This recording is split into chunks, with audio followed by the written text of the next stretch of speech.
하나님의 말씀은 디모데전서 3장 4절에서 5절 말씀입니다. 제가 읽겠습니다.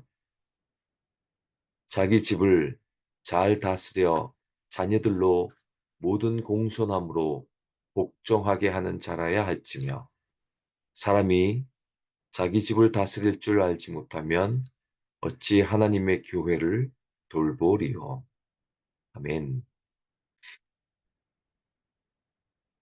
사도 바울은 감독, 장로 혹은 목사에 대한 선발 기준에 대해서 계속해서 언급하고 있습니다.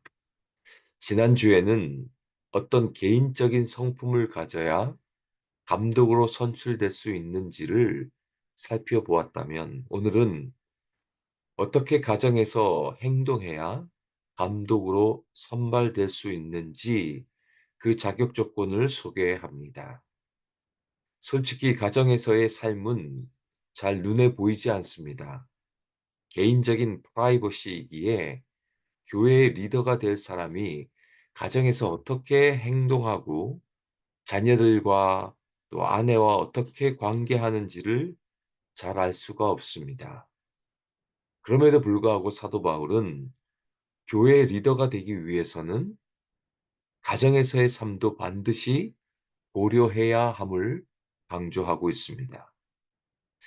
도대체 가정에서 어떤 행동과 모습을 보고 그 사람을 장로, 감독, 목사로 선발할 수 있을까요?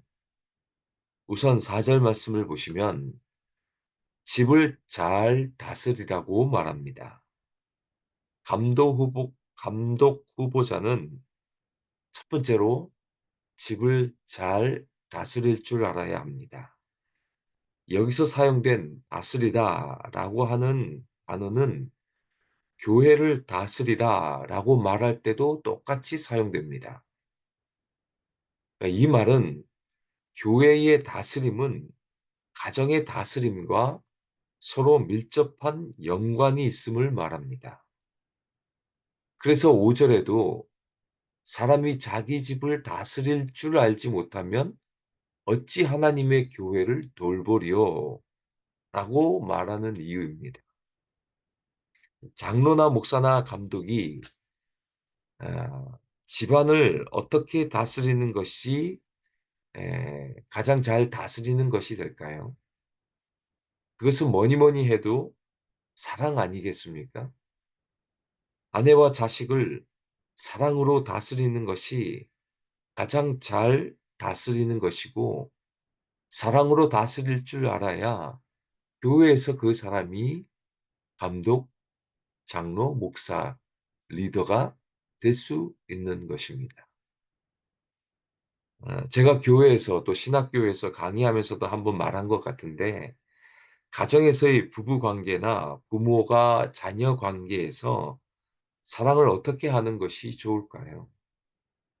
무엇인가 자녀와 부부 사이에 많은 것을 해주기보다는 서로 하지 않는 것이 정말 중요한 요소라고 생각합니다. 고린도전서 13장에도 말합니다. 고린도전서 13장 4절과 5절 말씀을 보시면 사랑은 오래 참고 사랑은 온유하며 시기하지 아니하며 사랑은 자랑하지 아니하며 교만하지 아니하며 무례히 행하지 아니하며 자기의 유익을 구하지 아니하며 성내지 아니하며 악한 것을 생각하지 아니하며 가장 많이 반복된 단어가 아니하며입니다. 저는 가끔 김창옥 교수님의 강의를 듣고 나는데 이렇게 말씀하시더라고요. 집안에서 사랑한다고 해서 너무 많은 것을 하려고 하는데 기본적으로 부부 사이나 부모와 자녀 사이에 예의를 지켜주면 좋겠다라고 그렇게 말씀하시더라고요. 참 맞는 말씀인 것 같습니다. 그 예의라고 하는 것이 하지 않는 것입니다. 우리는 얼마나 남편과 또 아내가 가깝다고 그리고 부모와 자녀가 가깝다고 생각하기에 예의 없이 막 말을 하고 마음대로 행동할 때가 참으로 많습니다. 부부 사이나 자녀 사이에도 분명한 예의가 필요합니다. 그것은 막 말하지 않는 것이고 마음대로 행동하지 않는 것입니다.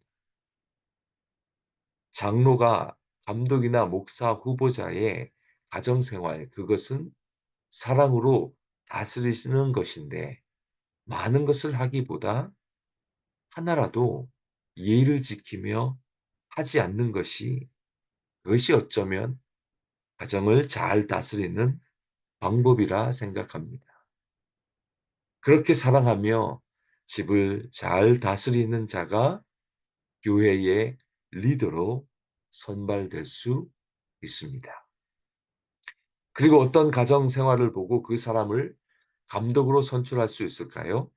4절 말씀 계속 보시면 자녀들로 모든 공손함으로 복종하게 하는 자라야 할지며, 바로 자녀와의 관계를 핵심으로 말합니다.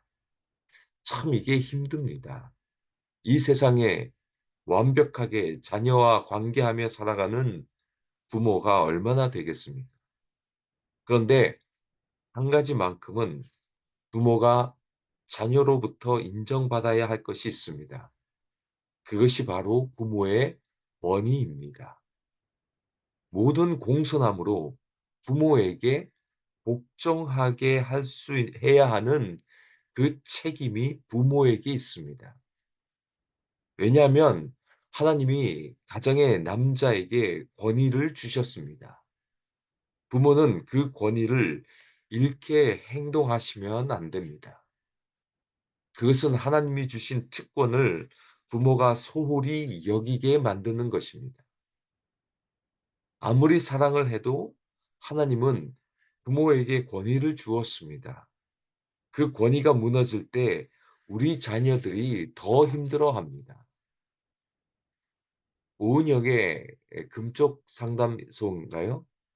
그 프로그램을 보시면 부모보다 때로 자녀가 상전일 때가 많습니다. 그것이 자녀를 잘되게 해 주는 것이 아니라 오히려 자녀를 스포일하게 만들 때도 많습니다.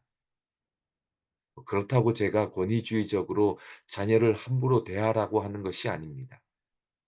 앞에서 말씀드렸지만 우리의 모든 부모와 자녀의 관계는 우선적으로 사랑으로 관계해야 합니다.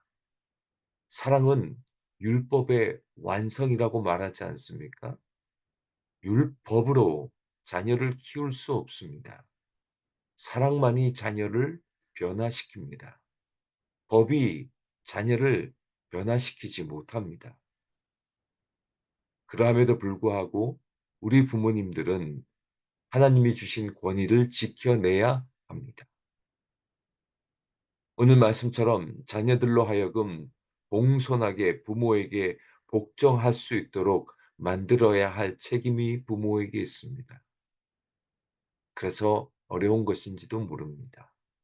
그러나 이 책임을 온전히 잘 감당하시는 부모님들이 되시고 그 사람이 교회의 리더가 될 수 있다고 오늘 성경은 말합니다. 여러분, 사도 바울 서신서들을 보십시오. 케리그마, 즉 복음을 먼저 말한 다음에 항상 디다케, 생활 원리를 말합니다. 이론을 말한 다음 어떻게 그 이론을 적용할지를 말합니다. 그 실생활에 어떻게 적용해야 할 때 빠지지 않고 등장하는 주제가 부모와 자녀와의 관계입니다. 그래서 저는 오늘 에베소 6장 1절에서 4절 부모와 자녀의 관계를 어떻게 해야 될지 이것을 소개하고 설교 마무리합니다. 세 번역으로 소개합니다. 자녀들은 부모에게 순종하십시오. 이것이 주님을 믿는 사람으로서 옳은 일입니다. 내 부모를 공경하라 하신 말씀은 약속이 보장된 첫째 계명입니다. 그 약속은 계명대로 사는 사람이 복을 받고 오래 살게 된다는 것입니다. 부모들은 자녀의 감정을 건드려 화나게 하지 말고 주님의 훈계와 가르침으로 잘 기르십시오. 감독자뿐만 아니라 저와 여러분이 가정에서 부모로서 모범이 되어 하나님의 귀한 가정들을 잘 세워 나가시는 저와 여러분 되시기를 주님의 이름으로 축원드립니다.